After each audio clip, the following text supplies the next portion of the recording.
Hi guys!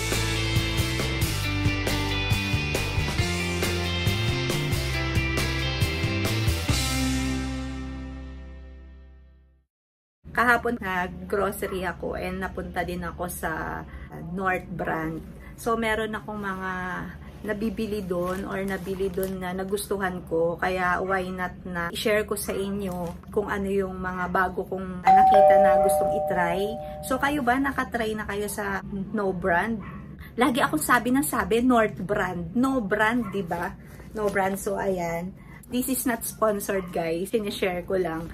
Tapos, meron na din kasi akong nabili prior doon na nagustuhan ko at meron din akong mga nabili para sana ako na ginagamit ko sa kanila. Kaya, na-fascinate lang ako kasi bihira na parang pupunta ako sa isang lugar na hindi naman siya beauty center or talagang yung store ng mga beauty products. Yung bang halo siya. Alam natin naman na yung No Brand more on grocery, ganun, diba? Tapos, nagulat lang ako nung una kong punta doon na meron din pala mga toiletries, meron din siyang mga beauty products sa hair, sa skin, sa face. Kaya, nagtry ako at nagustuhan ko naman. Kaya, umalik ako. Maliban pa doon, i-haul ko din dito. Mukhang promising na nakita ko sa supermarket at ang favorite sheet mask na binibili ko. Sa No Brand, ito yung una kong nabili sa kanila para sa mga bata. Ito yung PHA Daily Peeling Pads. Since na yung mga anak ko sensitive and acne prone, ginaganto ko sila twice a week.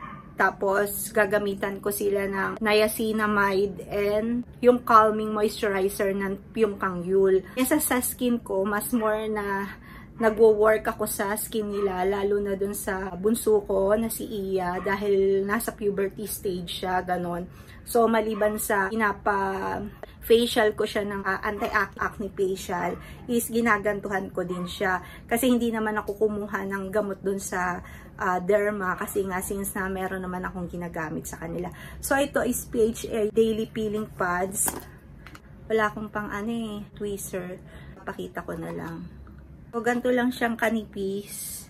Guys, ayan, manipis lang siya. Minsan dinadalawa ko yung gamit sa kanila or minsan isa lang. At nakikita ko naman yung pagkakaiba niya. Para din siya yung gumagamit ng glycolic ng The Ordinary at saka yung BHA peeling solution nila. So ito lang is maganda dahil may cotton na siyang kasama. Hindi ko kasi alam kasi nga Korean. Hindi ako makabasa. Tapos ang isa pang nabili ko sa kanila noon is i-insert ko na lang dito kasi wala na ako noon yung bang sheet mask na binili ko. Ngayon is eto naman yung sheet mask na bago kong nabili sa kanila na Deep Moisture Essential Mask. Pero hindi ko siya masyadong gusto lang yung scent. Hindi ko pa kasi siya nagamit ng sunod-sunod kaya hindi ko pa makita yung talagang effect niya.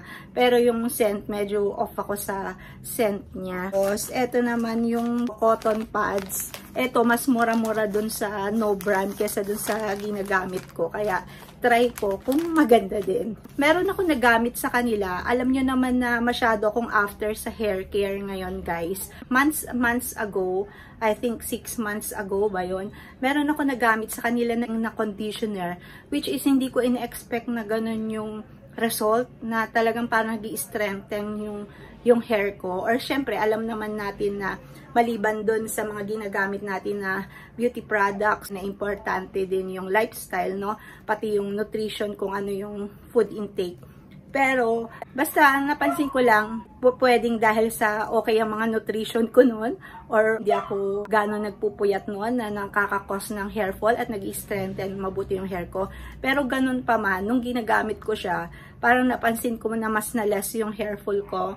Tapos, talagang pag ginanon mo, matibay ba yung buhok, hindi agad nagbe-breakage. Noon, tapos nung bumabalik-balik na ako, wala, lagi siyang out of stock. Hindi ako nakaka-shampoo ba, guys? Kayo ba meron sa branch nyo na nakakakita kayo doon? Kung na-video ko or na-picturean ko, insert ko dito, guys. Maganda yun, highly recommend. At kung meron din shampoo nun, mag-try na kayo kasi hindi din naman siya ganun kamahal. Para lang siyang mga price ng mga regular shampoo sa supermarket din. So, dahil doon, dahil na-disappoint ako at wala yun, since na nung time na yon, tinry ko lang din naman yung ginseng. Kaya eto, tinry ko na din tong repair treatment. Itatry pa lang pala dahil kahapon nga lang to. Kahapon kasi gabi na ako dumating guys, pag nag-grocery, exhausted na. Hindi naman ako makapag-vlog agad kaninang umaga. Hindi ako makapag-film kasi alam nyo naman, daming ginagawa, di ba? Haggard ang dating. So, ngayon at medyo okay, may errands lang ako at nakaayos-ayos. Sabi ko, why not na dito ko na isabay para ma-upload ko agad at ma-edit ko agad. So, ito yung repair treatment na natural berry ingredient. Kasi may mga nababasa ako guys na maganda nga din ng may ingredients ng berry or berry alone na kinakain mo, in-intake mo is okay. Kasi 'di ba marami din mga gamot na formulated ng berry, gano. Natural treatment for all hair types. Contain black crowberry daw. So, ito is 1,000 ml. Reasonable naman siya para sa price niya. So, insert ko na lang yung mga ingredients dito. Kasi, guys, ngayon parang tumitingin-tingin na rin ako ng husto sa mga ingredients. Dati kasi hindi masyado. Pero, as much as possible, pag organic talaga, kumbaga, may market na sa akin pag organic. Pero, na ito, sasabihin ko na lang sa inyo, i-update ko kayo kung anong masasabi ko dito while using it, no? Kahit naman hindi ko i-review, basta yung kung paano. At ang laki niya, 1,000 liters. Parang aliw na aliw ako dito. Sana kung paano yung fascination ko na pagkakita ko din siya at naging alternative ko siya dun sa ginseng something na conditioner na ano ko. Ganon din ang mangyari pag nagamit ko na. Basta mataas ang expectation, di ba? Tapos na tayo dun sa no brand. Medyo, kung naririnig nyo lang yung ingay guys, yung noise, medyo pasensya na kayo kasi kampanya na yata ngayon, kaya medyo maraming yung bang nangangampanya, maingay. So, pardon lang sa noise. Tapos, eto yung nga, alam nyo, mabuting may bahay tayo. Kaya naglilinis, tinutulungan ako ng mga anak ko or inuutusan ko silang maglinis, ganyan. Bumili ako nitong Blessed Glass and Multi-Surface Cleaner na organic lavender oil. Ang bentahe sa akin nito is organic, tapos lavender siya.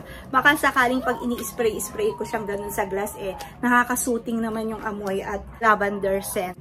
Gusto ko din kasi na maka-avail ng mga organic guys, dahil alam naman natin na maganda yung nagagawa. Kumbaga, kung alam mo man na pure organic or hindi man, pero yung dafa ka lang na safe siya, effective siyang gamitin at safe kasi parang ang dami na din toxic na mga ingredients na hindi natin alam na nakaka-affect sa immune system natin o sa body natin or sa health natin as a whole. So, though mahirap lang siyang i-sustain kasi alam naman natin dahil sa kokonti lang yung gumagawa at tapos high ang demand. So, mas mahal siya. Pero, unti-unti, kahit papano, hindi ko naman masasabi na talagang gumagamit na ako totally. Pero, at least paunti-unti, as much as possible, magta-try at susupport naman sila. Tapos, eto, ang favorite ko, kung kilala nyo ako, sobrang tagal ko ng favorite ang The Face Shop na sheet mask. Ang tagal kong hindi bumili sa kanila at ginamit ko lang yung stock ko at gumagamit din ako ng ibang brand dahil nga puro ang available lang sa kanila is 10 plus 10. Sobrang pag-budgeted ka, diba? Tayo mga budgeted na misis. Medyo mabigat siya pag binili mo ng 10 pieces kahit na sabihin mo pang may 10 na free. Ang talagang binibili ko sa kanila is 5 pieces plus 5 yung free. Natutuwa ako at binalik nila uli yun. So, ito, ang mga favorite ko na pomegranate. Ayan, ang dami firming yan. O, diba, ang daming pomegranate. Tapos, blueberry, which is firming and brightening. Tapos, shea butter na nourishing. Green tea for hydration dahil kailangan yan. And honey for moisture. Ayan. Ayan, happy ako dito. Mga little things na nakakapagpasaya. So, makakadagdag siya doon sa mga ginagamit ko na sheet mask. Yun lang guys, ang gusto kong i-share sa inyo. At natutuwa ako dito. Bumili ako yung maliit lang para every time. Kasi yung anak ko mahilig sa mga Korean food, bumibili din siya doon. So, at least magagamit to. At alam nyo naman na as much as possible, kung magamit ako ng mga eco bag lagi, okay lang kahit na bitbitin ko yan sa bag ko. Kung marami man sila, 2 yan o 3, just in case lang para hindi makagamit ng plastic. At kung sakali man gumagamit ako ng plastic, binibigay ko siya dun sa binibilhan ko ng gulay para ma-reuse siya or ma-recycle siya. So, yun lang guys. Kayo ano naman ang mga favorite nyo na, or meron ba kayong nabibili sa No Brand, sa The Face Shop, at yung mga organic na natatry nyo na maganda. So, share naman kayo para makakita din ako ng brand na pwede ko din itry. So, ayun lang guys. Thank you so much for watching. You can follow me on Instagram at Audrina Julia. Meron din ako sa Facebook na Window of Happiness and sa TikTok, Window of Happiness. Thank you guys. Bye!